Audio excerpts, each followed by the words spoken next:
అతి శ్రేష్టమైన నామములు కూడి వచ్చిన మీ అందరికీ కూడా నా ప్రత్యేకమైన శుభాభివందనాలు తెలియజేస్తున్నాను. అందరికీ వందనాలమ్మ, అందరికీ వందనాలు.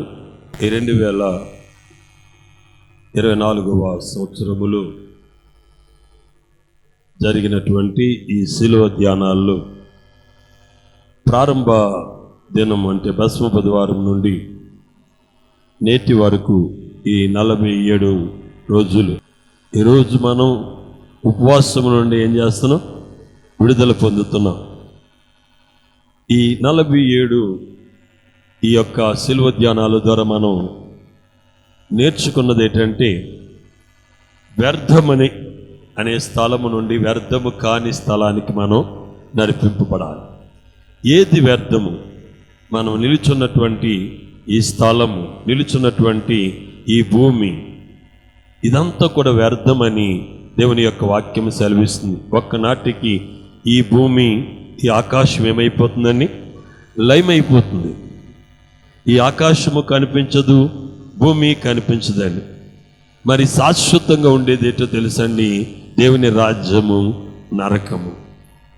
నరకం ఎప్పుడు ఉంటుందండి, పరలోకం కూడా ఎప్పుడు ఉంటుంది. ఈ రెండు ఉండేవి. మధ్యలో వెళ్ళిపోయి ఏంటో తెలుసండి? ఈ మధ్యలో వచ్చిన ఏవి? భూమి, ఆకాశం కూడా. దేవుడు అనాది కాలంలో భూమిని చేసినప్పుడు ఈ రీతిగా చేయలేదని భూమి. అయితే ఆ భూమి నిరాకారముగాను శూన్యముగాను దేవునికి కనిపించింది. ఆ భూమి పైన జలములు ఏమవుతున్నాయండి? అల్లాడుతూ ఉన్నాయండి. అప్పుడు దేవుడు మొదట నిర్మించినటువంటి భూమిగా కాకుండా ఈ రెండో మారు ఆయన సరికొత్తగా నిర్మించాడు. అదేమిటంటే, ఆయన నోటి మాటతోటి మొదటి భూమికి పునాది వేశాడు, మొదటి భూమిని కట్టాడు. కానీ రెండో భూమిని ఆయన పునాది వేయలేదండి, ఆయన నోటి మాట చేత నిలబెట్టాడండి. అర్థమవుతుందా? అర్థం అవట్లేదా? భూమి ఎక్కడ నిలబడి ఉంది తెలుసండి? నీటి మీద నిలబడి ఉందండి. భూమి కింద ఏమున్నాయి? నీళ్ళు ఉన్నాయి. నీటిలో ఏదైనా బరువైనటువంటి వస్తువు వేస్తే ఏమవుతుంది? చెప్పండి అమ్మా. నీటిలో ఒక బరువైనటువంటి వస్తువు వేస్తే ఏమవుతుంది? మునిగిపోతుంది. కానీ ఈ భూమి మునగట్లేదు. కారణం ఏంటో తెలుసండి? ఇది దేవుని నోటి మాటకు లోబడి దాని పని అది చేస్తుంది. కనుక ప్రియమైనటువంటి వాళ్ళరా, ఈ భూమి ఆకాశము లయమైపోతే కనుక లయము కానటువంటి ఒక స్థలం ఉంది, అది పరలోకము. ఆ స్థలానికి మనం వెళ్ళాలంటే మనము దేవుని యందు భయభక్తులు కలిగి ఉండాలని, సర్వ మానవాళికి ఇదే సరైనటువంటి మార్గమని మరి మహాజ్ఞానేతుడు సొలొమోను తను రాసినటువంటి ప్రసంగి గ్రంథములు ఆయన తెలియజేస్తున్నాడు. అది పూర్తిగా వాస్తవం. తను అనుభవించింది, తను చూసింది, అవన్నీ కూడా ఆయన మనస్సులో ధ్యానం చేసి ఈ ప్రసంగి గ్రంథాన్ని ఆయన రాయటం జరిగింది. ఈ ప్రసంగి గ్రంథాన్ని మనం ఈ 2024 సంవత్సరంలో శిలువ ధ్యానాల్లో మనం ధ్యానం చేసుకోవడానికి దేవుడు కృప చూపించాడు. ప్రియమైనటువంటి వాళ్ళరా, మనం నించున్న స్థలం ఏంటో తెలుసండి? మరణము. మరణము నుండి ప్రభు మనల్ని ఎక్కడికి నడిపించాలనుకున్నాడండి? జీవములోనికి నడిపించడం కోసమే ప్రభు అయినటువంటి యేసుక్రీస్తు తన్ను తాను అప్పగించుకొని, ఎవరో యేసు ప్రభుని శిక్షించలేదండి, ఎవరో యేసు ప్రభుని బాధ పెట్టలేదండి. శిక్షకు తానే తన్ను తానుగా అప్పగించుకున్నాడు. అదే మాటను తండ్రైన దేవుడు ఈ రీతిగా చెప్తున్నాడు. దేవుడు లోకమును ఎంతో ప్రేమించును, కాగా తన అద్వితీయ కుమారునిగా పుట్టిన వాని యందు విశ్వసించువాడు నశింపక నిత్య జీవం పొందినట్లు ఆయనను అనుగ్రహించెను. యేసుక్రీస్తు ప్రభువు మన రక్షణార్థమై భూలోకానికి వచ్చాడు. సర్వ మానవాళిని రక్షించడానికి ప్రభు అయినటువంటి యేసుక్రీస్తు ఈ లోకానికి వచ్చాడు. ఎవడైతే ఆయన యందు విశ్వాసం ఉంచి వారి పాపములు ఒప్పుకుని పాప క్షమార్పణ పొంది యేసుక్రీస్తు రక్తములు ఏ వ్యక్తి అయితే కడుగబడతాడో ఆ వ్యక్తి నశింపక నిత్య జీవం పొందినట్లు ఆయన కృప అనుగ్రహించి ఉన్నాడు. దేవునికి స్తోత్రం, హల్లెలూయా. మనం ధ్యానం చేసుకున్నాం శిలువ ధ్యానాల్లో. 7 మెట్లు మనం ఎక్కాలి, 7 కార్యాలు మనలో జరగాలి. 7 కార్యాలు మనలో జరిగితేనే మనం ఏదైతే అనుకున్నామో, దేని కొరకు ఎదురు చూస్తున్నామో దాన్ని మనం స్వతంత్రించుకోగలుగుతాం. అందులో మొదటిది ఏంటి? పాపక్షమార్పణ. రెండవది ఏంటి? రక్షణ. మూడవది ఏంటి? బాధ్యత. ఒకటి, మనం ఎప్పుడైతే పాపక్షమార్పణ పొందామో అప్పుడు ప్రభు మనకి రక్షణ దయచేస్తాడు. ఎప్పుడైతే రక్షణ మనలో కొనసాగుతుందో అప్పుడు ప్రభు మనకు కొంత బాధ్యతనిస్తాడు ఈ భూలోకంలో. ఆ బాధ్యత ఏంటో తెలుసండి, దేవుడు మనకి ఇచ్చే బాధ్యత ఏంటంటే తెలుసండి, ఆత్మల కోసము దప్పికొనటము. ఆత్మల కోసం మనం దప్పికొనాలండి. ఇప్పుడు వరకు మన కోసం మనం దప్పికొన్నాం, ఇక మీదట మనం ఎవరి కోసం దప్పికొనాలి? ఆత్మల కొరకు దప్పికొనాలి. యేసుక్రీస్తు ప్రభువు శిష్యులతో ఒక మాట అన్నాడు, ఆకలి కొన్నాను, ఊరిలోకి వెళ్ళి ఏదైనా ఆహారం తీసుకురమ్మన్నాడు. ఏమన్నాడు యేసు ప్రభు? నేను ఆకలి కొన్నాను, ఊరిలోకి వెళ్ళి ఏదైనా ఆహారం తీసుకురమ్మని నేను అక్కడ ఉండిపోయాడు. శిష్యులు ఆయన చెప్పిన మాట ప్రకారం పట్టణంలోకి వెళ్ళి ఆహారం తీసుకొచ్చారండి. కానీ ఆహారం తీసుకొచ్చిన తర్వాత ప్రభు ఆహారాన్ని భుజించలేదండి. ఆహారం భుజించలేదు. వారు అడిగారు, అయ్యా భోజనం చేయమంటే మీకు తెలియని ఆహారం నాకు వేరొకటి ఉన్నదన్నాడు. ఏంటి ఆహారము? నశిస్తున్న ఆత్మలను రక్షించడం. యేసు ప్రభు దప్పికొన్నాడు. ఏంటి ఆ దప్పిక? ఆత్మల కొరకైన దప్పిక. ఆయన శిలువలో ఉండి అన్నాడు, దాహము కొన్నాను అని సెలవిస్తున్నాడండి. అనేకులు దాహమును తీర్చిన ఆయన దప్పికొన్నాడు. మనం కూడా దప్పికొనాలి. దేని నిమిత్తం దప్పికొనాలి? ఆత్మల రక్షణార్థమే. ఇది 4వ కార్యము. 5వ కార్యం ఏం చెప్పామండి? ఏంటండి? వియోగము. తండ్రి కొన్ని సందర్భాల్లో మనల్ని పరీక్షించడానికి మనకు దూరమైనట్టు ఉంటాడండి. అటువంటి సమయంలో మనం తొట్టెలు పడిపోకూడదండి. నా ప్రభు అయినటువంటి యేసుక్రీస్తు తండ్రి ఎదుట ఇలా ప్రార్థన చేస్తున్నాడు, తండ్రి నా నేల చెయ్యి విడిచితివి. విడిచిపెట్టినప్పుడు ప్రభు విడిచిపెట్టాడా? తండ్రి కుమారుని విడిచిపెట్టాడు, కానీ కుమారుడు ఎవరిని విడిచిపెట్టలేదు? తండ్రిని విడిచిపెట్టలేదండి. తండ్రిని విడిచిపెట్టలేదు కనుక అంతకు ముందు ఆయనకి ఏ వాత్సల్యం అయితే ఉందో అంతకంటే గొప్ప వాత్సల్యముతో కుమారుని ఏం చేశాడు? తన హక్కున చేర్చుకున్నాడు. దేవునికి స్తోత్రం, హల్లెలూయా. వాక్యం ఈ రీతిగా సెలవిస్తుంది, నిన్ను నిమిషం మాత్రము నేను విడిచిపెట్టి తిని. ఎందుకో తెలుసా? గొప్ప వాత్సల్యముతో తిరిగి నిన్ను నా దగ్గరికి తీసుకోవడానికని. ఇది 5వ కార్యము. ఇక 6వ కార్యం ఏంటి? సమాప్తమైనది. అంటే దాని అర్థం ఏంటి? అన్నీ అయిపోయినాయి. మన జీవితంలో దేవుని కృపలో మనం ఏ కార్యాలు అయితే చేయాలో, ఏ పని అయితే చేయాలో, ఏ పని నిమిత్తం అయితే దేవుడు మనల్ని పిలుచుకున్నాడో ఆ పనిని తుదముట్టించాలి. అపోస్తలుడైన పౌలు అన్నాడు, నా పరుగు చెప్పాలి గట్టిగా, నా పరుగు కడముట్టించి తిని. ఈ దినాల్లో చాలా మంది ఏమవుతున్నారు తెలుసండి? మొదట బాగానే పరిగెత్తుతున్నారండి. యేసు ప్రభు కట్టిన మొదట అతనితో ఉండే 700 మంది శిష్యులు ఉండేవారట. మొదట యేసు ప్రభుకి ఎంతమంది అండి? 700 మంది శిష్యులట. 700 మంది కాస్త ఒక టైం వచ్చేటప్పటికి 70 మంది శిష్యులు అయిపోయినట్టు. అంటే ఎంతకు పడిపోయిందండి? ఏమండి ఎంతకు పడిపోయింది? 90% లెస్ అయిపోయిందండి. ఇక ఓన్లీ 10%. 70 మంది అయిపోయారటండి. ఈ 70 మంది కూడా ఫిల్టర్ అయ్యి చివరికి ఎంతమంది మిగిలారు? 11 మంది మాత్రమే మిగిలారు. వీరందరూ ఏంటంటే ఆయనతో మొదట బాగానే పరిగెత్తారండి.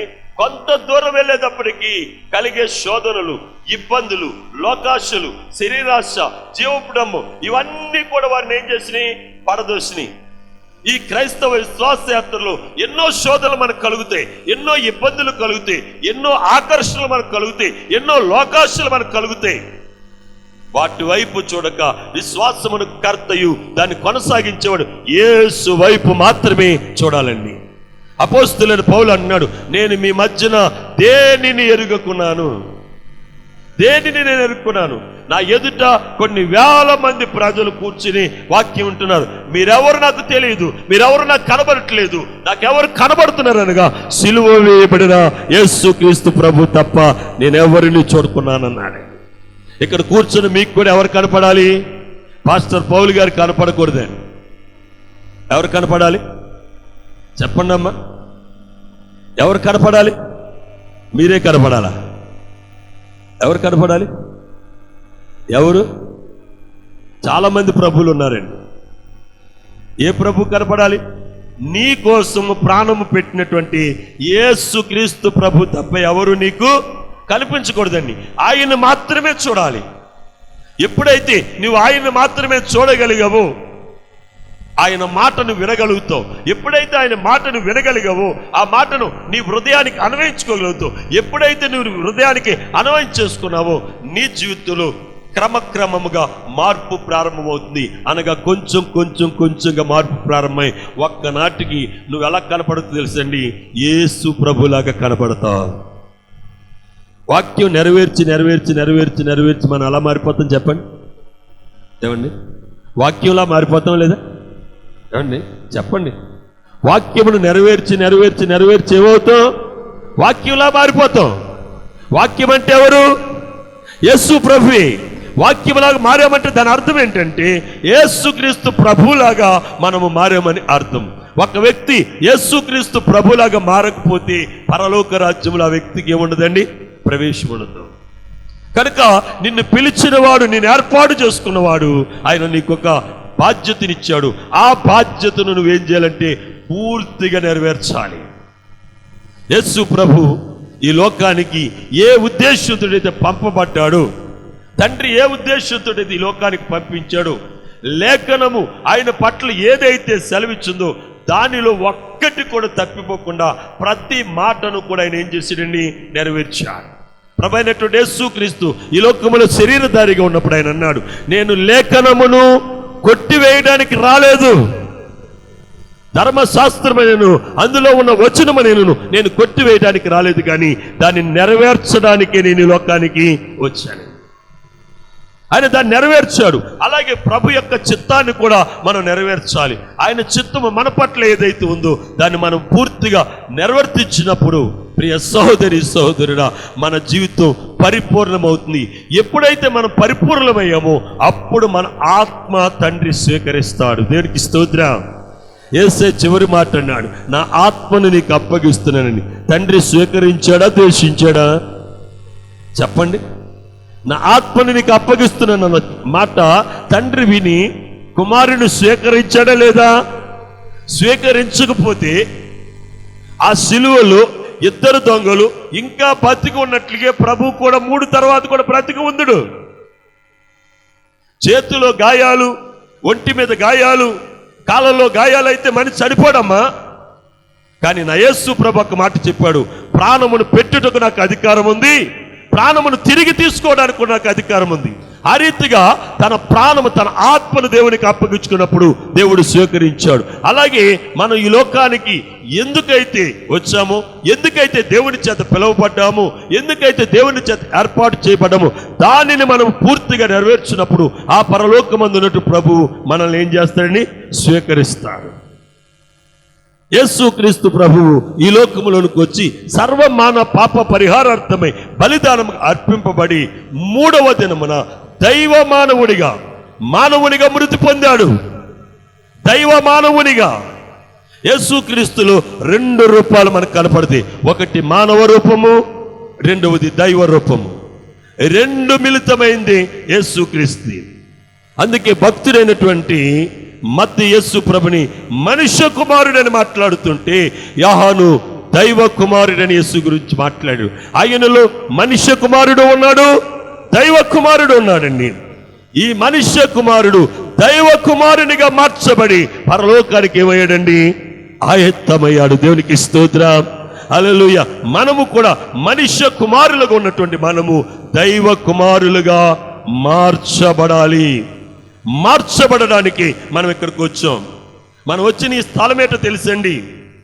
మనం వచ్చిన ఈ స్థలం ఏంటో తెలుసా? యేసయ్య మనకి ఇచ్చినటువంటి విడిది గది. విడిది గది ఎవరికి ఇస్తాం? విడిది గది ఎవరికి ఇస్తాం? పెండ్లి కుమారుడు పెండ్లి కుమార్తెకి ఇచ్చే గదిని ఏమంటాం? విడిది గది. విడిది గదిలో పెండ్లి కుమార్తెకు కావలసినవన్నీ కూడా పెండ్లి కుమారుడు అరేంజ్ చేస్తాడండి. అవునా కదా చెప్పండి. అశ్వరేసు మహారాజు యొక్క ఆస్థానంలో రాజు వివాహం చేసుకోవడానికి 127 సంస్థానంలోని కన్యకలను తీసుకొచ్చి రాజు ఆయా స్థలాల్లో ఆయా అంతఃపురంలో వారిని ఉంచి 6 నెలలు వారిని వారు సిద్ధపరచుకోవడానికి ప్రతి రాజకుమార్తెకి, ప్రతి యవనస్తురాలికి ఇద్దరిద్దరు వ్యక్తులని వాళ్ళ కోసం నియమించారండి. వారు గోపురసముతో, తైలముతో వారు ఏం చేశారు? రోజును ఆ కన్యకలకు స్నానం చేయించి రాజు కొరకు సిద్ధపరిచేవారండి. 6 మాసములైన తర్వాత రాజు యొక్క కనుదృష్టి, రాజు యొక్క రాజదండము ఎవరి వైపు అయితే చాపబడుతుందో వారే రాజు యొక్క భార్య అవుతుంది. మరి రాజుకు భార్య అవ్వాలని ఎంతో మంది కన్యకలందరూ కూడా షూషను కోటలోకి వచ్చేసారండి. అయితే ప్రియమైనటువంటి వారరా, షూషను కోటలో మొర్దెకై పెంచినటువంటి తన సహోదరుని కుమార్తె అయినటువంటి ఎస్తేరు కూడా అక్కడ ఉందండి. ఎస్తేరు కూడా 6 మాసములు ఇదే రీతిగా ట్రైనింగ్ పొంది 6 మాసాలైన తర్వాత ఆమె అలంకరింపబడి రాజు ఎదుట నిలబడినప్పుడు రాజు యొక్క కనుదృష్టి ఆమె మీద పడిందండి. అలాగే నా ప్రభు అయినటువంటి యేసుక్రీస్తు సంఘం అనే విడిది గదిలో వాక్యము ద్వారా మనల్ని ఏం చేస్తున్నాడైనా సిద్ధపరుస్తున్నాడు. ఎవరైతే విన్న వాక్యము, ఎవరైతే చదివిన వాక్యము, ఎవరైతే ప్రకటిస్తున్నటువంటి వాక్యాన్ని వారి జీవితాలకు అన్వయం చేసుకుంటారో వారు యేసయ్యకు పెండ్లి భార్యగా తయారవుతారండి. ఎవరైతే యేసయ్య పెండ్లి భార్యగా తయారవుతారో ఆ దినమందు, అంచె దినమందు వారు ఏమవుతారట? భూలోకము నుండి పరలోకానికి ఎత్తబడతారట. మనం ఏ గుంపులోకి వెళ్ళాలి? ఇక్కడ ఎత్తబడే గుంపు ఉంది, విడిచిపెట్టబడే గుంపు ఉంది. విడిది గదులు ఎవరైతే వాక్యం విని, వాక్యం చదివి, వాక్యం ప్రకటించి ఆ వాక్యానుసారంగా నడుచుకోరు వారు ఎక్కడికి వెళ్ళరండి? పరలోకానికి వెళ్ళరండి. పరలోకానికి వెళ్ళినటువంటి క్రైస్తవ జీవితం ఎటువంటిదండి? వ్యర్థమండి. అయితే ప్రియమైనటువంటి వారు, యేసుక్రీస్తు పునరుద్ధానుడయ్యాడు కాబట్టి ఆయన ఎక్కడికి వెళ్ళాడండి? పరలోకానికి వెళ్ళాడు. ఆయనకు పునరుద్ధానం ఉన్నది కనుక మనుషులకు కూడా ఏమున్నదండి? పునరుద్ధానం ఉంది.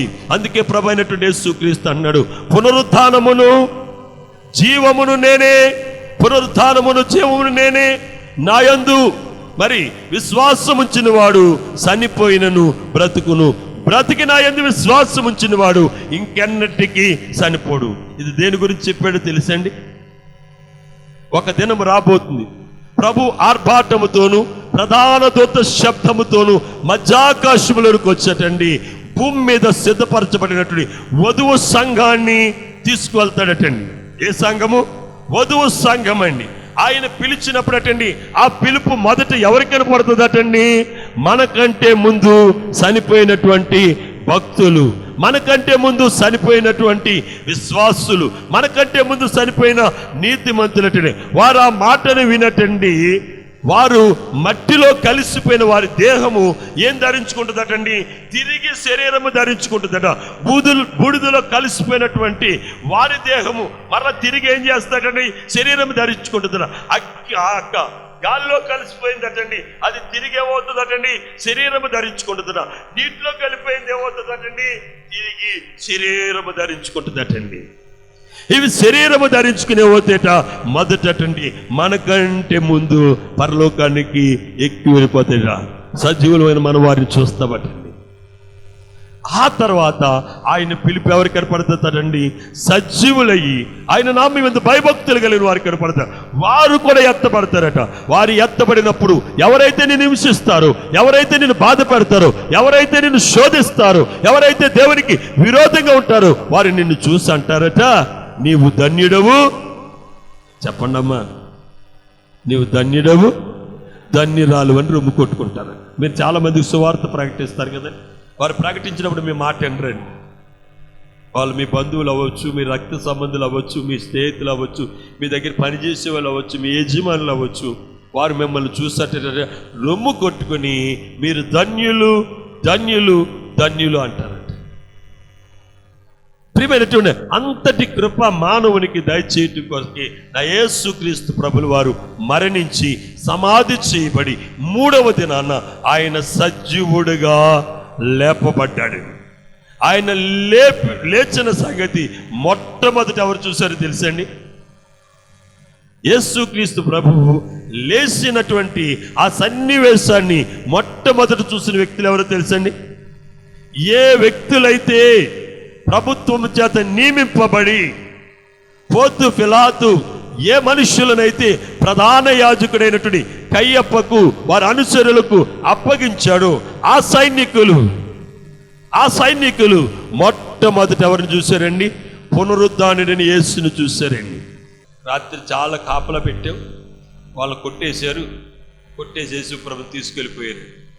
అయితే యేసు ప్రభు ఈ రకమైనటువంటి ధోరణ వస్తుందని ఆయన పునరుద్ధానుడైన తర్వాత ఈ భూమి మీద 40 రోజులండి. ఎన్ని రోజులు? 40 రోజులుండి ఎక్కడ ఎలాగ మనం యేసు ప్రభుని గురించి మాట్లాడుకున్నాం, ఎక్కడ ఇద్దరు కూర్చుని యేసు ప్రభు కొరకు మాట్లాడుకుంటారో, ఎక్కడ 10 మంది కూర్చుని యేసు ప్రభుకు మాట్లాడుకున్నాం, వారి మధ్య 10 మంది మాట్లాడుకుని 11వ వానిగా, ఇద్దరు మాట్లాడుకుంటే 3వ వానిగా, 100 మంది మాట్లాడుకుని 101వ వానిగా వారి మధ్యన నిలిచి వారితో మాట్లాడుతూ ఉండగా ఎప్పుడైతే వారి కన్నులు తెరవబడ్డాయో, ఆయన యేసుని ఎప్పుడైతే వారు గుర్తుపట్టారో వారి మధ్య నుండి ఆయన ఏమైపోయాడండి? అదృశ్యమైపోయాడండి. ఎలాగా ఆయన గూర్చి తన్ను తానే ప్రత్యక్షపరుచుకున్నాడు. దేవునికి స్తోత్రం, హల్లెలూయా. ఆయన లేచానన్నా సరే నమ్మని పరిస్థితిని ఆనాటి ప్రధాన యాజకులు తీసుకొచ్చారని, కనుక తను లేచిన సంగతిని తన్ను తానుగానే ప్రూవ్ చేసుకుని అనేకులు కగుపడి 40 దినాలు అయిన తర్వాత అనేక మంది ప్రజలటని గలిలయ ప్రాంత ప్రజలందరూ చూచుచుండగానే వారి మధ్య నుండి ప్రభైనటువంటి యేసుక్రీస్తు ఏం చేశాడండి? పరలోకానికి ఆరోహణమైపోయాడు. ప్రియ సహోదరా, యేసుక్రీస్తు ఏ రీతిగా అయితే ఆరోహణమైపోయాడు, నీవు నేను కూడా అదే రీతిగా పరలోకానికి వెళ్ళి ప్రభు అయినటువంటి యేసుని కలుసుకునే ఆ శుభదినం రాబోతుంది. ప్రియ దైవ జనాంగమా, ఈ లోకంలో నువ్వు ఎంతకాలం ఉంటావో తెలియదు, ఎంతకాలం జీవిస్తావో నీకు తెలియదు. నీ జీవితం అయిపోయిన తర్వాత నువ్వేమైపోతావో తెలియదు. కానీ నా పరిశుద్ధ గ్రంథమైన బైబిల్లో నా పరిశుద్ధ దేవుడి రీతిగా సెలవిస్తున్నాడు, భూమి మీద ప్రాణమా తిను త్రాగు సుఖించని బ్రతికే ప్రతి ఒక్కడు నిత్య నరకానికి వెళ్ళిపోతాడు.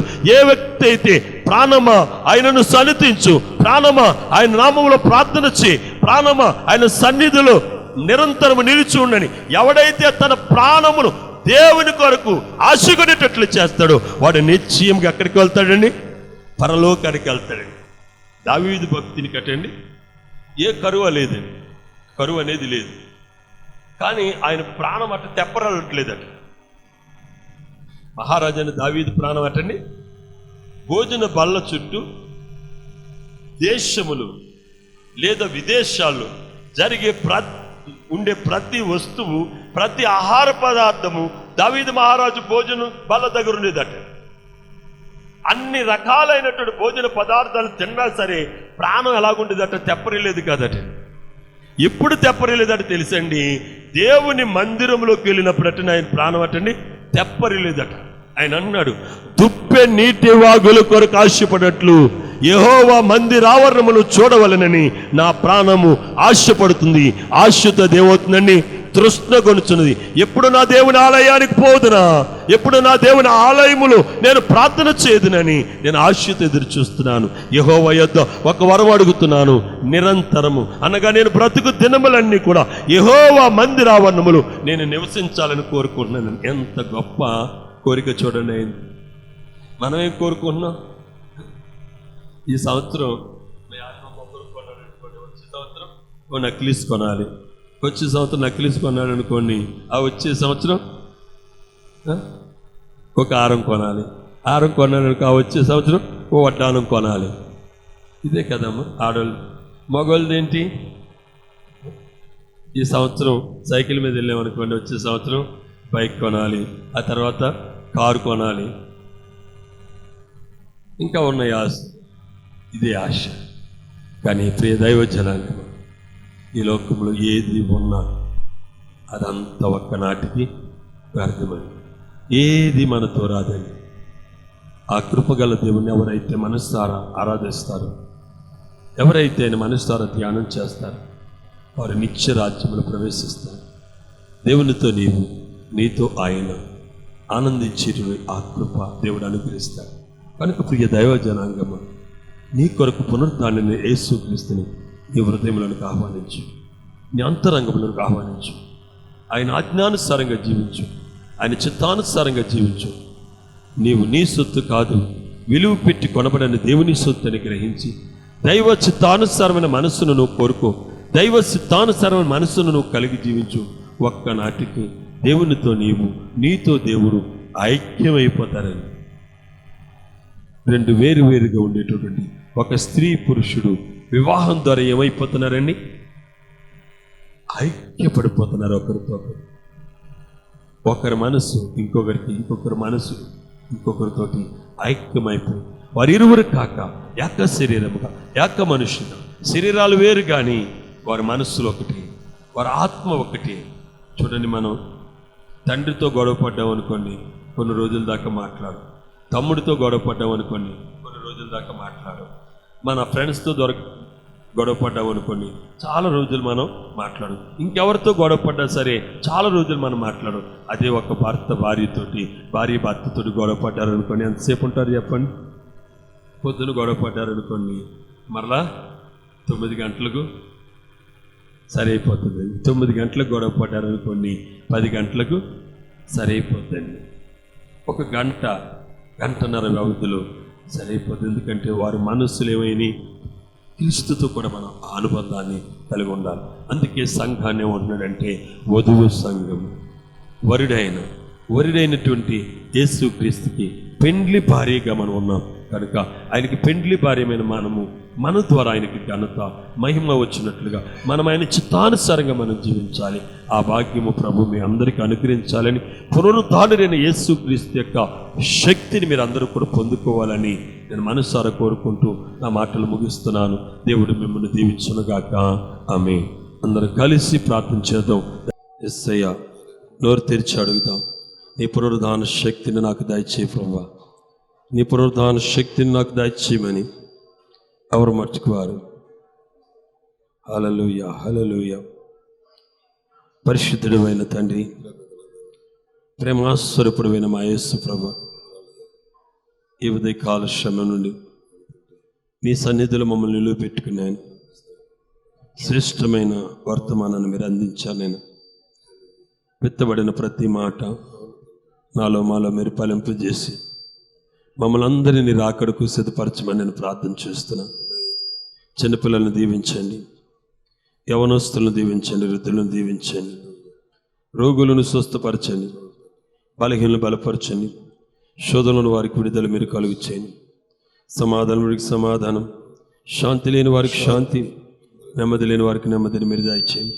పరలోకానందాన్ని, భూలోకానందమును మాకు దయచేయమని మా ప్రభువును లోకరక్షకుడైనటువంటి యేసు క్రీస్తు పరిశుద్ధ నామమును బట్టి ప్రార్థించి స్తుతించి బతిమాలు వేడుకుంటున్నాం తండ్రి. ఆమేన్.